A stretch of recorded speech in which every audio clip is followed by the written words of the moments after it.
Hi everyone, and welcome to another Memories Made scrapbooking process video. Today I'm going to be using this beach card, or rather beach photo, of my son and I'm going to start the layout with a beautiful piece of pattern paper from Echo Park Paper's Summer Dreams collection. And I love that it has this sunburst in it because it kind of just creates the entire page for me, and I don't want to cover that part up. I am going to start with a 5 by 7 inch photo. It's a large photo. You could also use a 4 by 6, but I print it home on a printer I got from Walmart, just a cheap photo printer. I think it was about 50 bucks. And so I can manipulate the size of my photos, which I definitely like to do. So I always pick the photo that I love best as the largest photo, or the photo that is spotlighted on the page. And then I print it a little bit larger, or I do something a little bit interesting with it so that it stands out a little bit. And we're going to leave about a 1/2 inch gap on the right side. And then to the bottom of the photo, I'm going to take some ephemera die cut pieces from the Summer Dreams collection, also by Echo Park Paper. And if you're interested in any of the products that I've used in this particular layout, visit the video on YouTube, and in the video description it says all the links, and you can just click the links or copy and paste the links, or you can visit the blog post that I have posted that corresponds with this and shop there. Now for the journaling, I've printed on craft cardstock. I usually print my journaling. If you write your journaling, all you need to do is write it on cardstock strips or on pattern paper. And I'm going to attach this right along the bottom edge of this photo. Now you'll notice that the journaling doesn't go all the way to the left, and that's because I've pre-planned this page and I already know that something is going to be stuck here. If you're watching my Memories Made scrapbooking processes videos for the first time, I don't want you to think that I just am putting this together all at once. I put them together before I film the video, and then I come back and show you the steps afterwards, so we can just move quickly and get through the scrapbooking layout all at once, and I can talk to you as we're creating. So we're going to add a title, and I'm going to use these gold stickers. They are from the Oasis collection from Crate Paper. And I love that they're just a beautiful gold foil. Adds a little bit of shimmer and shine. You notice that gold is like the super hot metallic trend right now. It's in everything, home decor and everything. Now I'm going to put this P a little higher. It's actually a lowercase p, but I'm going to act like it's an uppercase P because I don't want to obscure my journaling. If I put it lower, it will cover that journaling. So I love using stickers for my titles. Just makes it come together a little bit easier. And I'm placing it on top of the photo, but it's not covering anything important on my photo, so it works really well. And then I'll dot the I. So it says this place in a nice shimmery gold looking font. To the top of the photo, I'm going to cut off about 1/3 of a paper doily. It's not even a straight cut, and I'm not worried about that because I'm going to place this right behind the top of the photo just to create some texture here. And I just buy these at Michael's, or scrapbook.com sells them, lots of places, and these are just great for adding some texture. I'm going to be mixing and matching some different companies. What I did was shop supplies that match this color scheme right here on this pattern paper.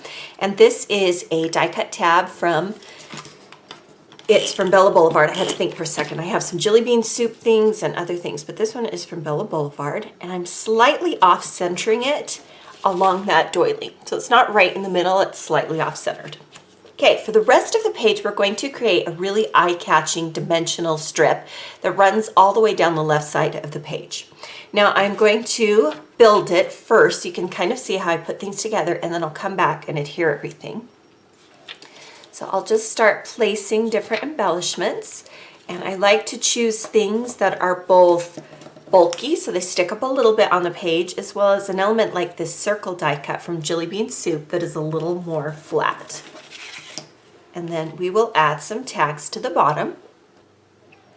I think I want to add a little bit of twine to this tag. This tag is from the same ephemera piece as these particular pieces were here. Again, I'll link you to all of the supplies below. And that way you can easily find what you're looking for. This is such a pretty summer collection. Echo Park actually has a few summer collections this year. This one's a little bit more muted, but it has these oranges and these hot pinks, and I just really, really like it.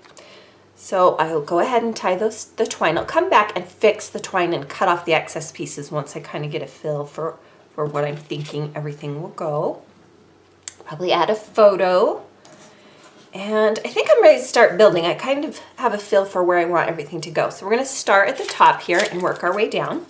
Make sure that your layout is straight so that when you place things down, you can place them straight. We're going to start with this sticker. This is also from Sweet Summertime, and it is a paper fan. And this particular sticker, I believe it's crepe paper, but I could be wrong. Look in the supply list below. And it came like that. I didn't even have to do anything. And there's adhesive on the back of some of the banners. And I'm going to cover up the rest of the stick with another paper fan from Echo Park. And I'm slightly overlapping the pieces so they all kind of group together along that side of the page. This particular die cut is from Jelly Bean Soup. And it says Happiness Found. And I'm going to cover slightly that title bit on the right. Then I have this tag from Bella Boulevard. It's in a hot pink that matches the pink in the watermelon piece right here. See how the pinks are similar? It's always nice when it works out like that. I'll just tuck that right up underneath. And we're going to cover the left side of that photo just a little bit, and I want to make sure it's nice and straight. Okay, so everything needs to touch at least somewhere to start with.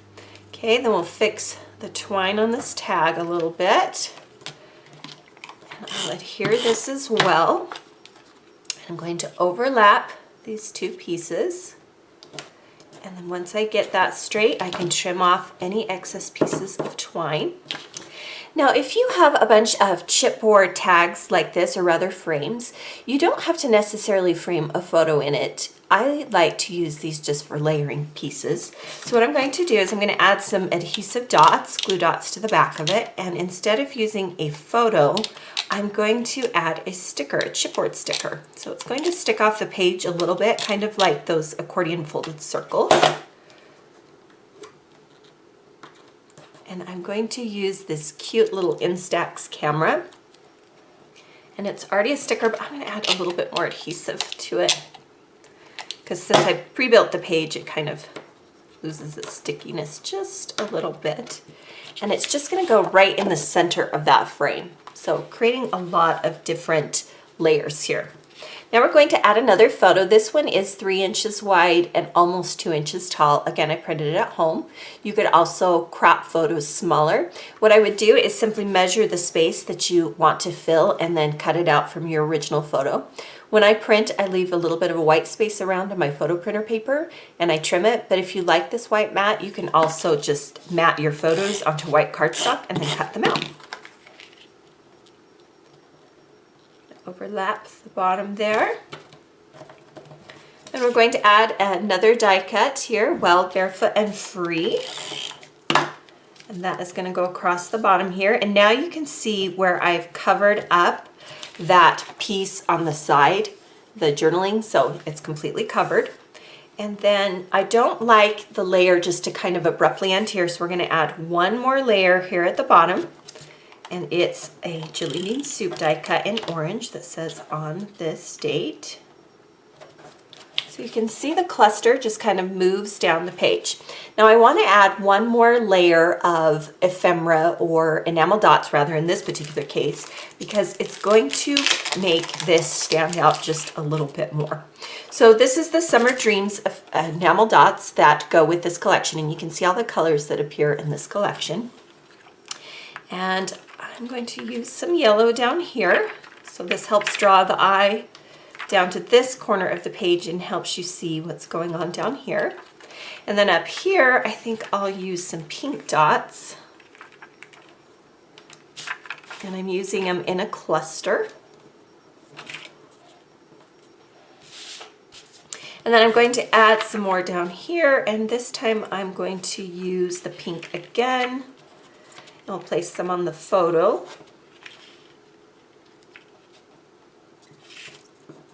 again in a cluster. So we have a 3 cluster going on here. But that final layer of enamel dots just adds just a little bit of texture and interest to the page. So here you have a layout that creates a cluster that combines different companies' products, but we're simply matching the colors found in this Echo Park pattern paper. We also used a large photo as well as a small photo just to mix it up a little bit. If you're looking for additional inspiration and some sketches that you can use to create your layouts, I have created 2 new ebooks. One that is for 12 by 12 layouts and one that is for 8.5 by 11 inch layouts, and I will link you to those below. They include sketches for creating layouts like this, as well as full color samples so you can see how I use the sketch to create a layout.